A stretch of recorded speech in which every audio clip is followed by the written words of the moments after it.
ตลอด4 ปีครับอยู่บริหารสพท.ศรีสะเกษคือว่าสถานีกระจายเสียงแห่งประเทศไทยจังหวัดศรีสะเกษซึ่งพอนะครับท่านใหม่นะครับผู้ในการทำงานมาทำหน้าที่ต่อจากท่านผอ.พรภาคือท่านผู้ในการวัชรินทร์สุขเกษตรครับเป็นผู้อำนวยการของสถานีวิทยุกระจายเสียงแห่งประเทศไทยจังหวัดร้อยเอ็ดที่ย้ายกลับมาประจำตำแหน่งในเรื่องของการสารหน้าที่และรับรองอบต.ร้อยเอ็ด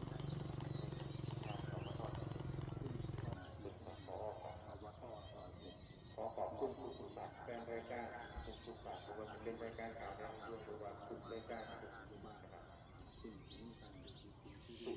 รายการของสถานที่การสนับสนุนของทุกต่างๆบ้างการจัดต่างๆน้องครับในบทบาทซึ่งขอบคุณทรงจากท่านผอ.ที่ว่านะครับกราบลาที่ของทุกฟังนะครับทุกประการทุกการทำงานการบริหารงานของพรบาชาสุพรกับ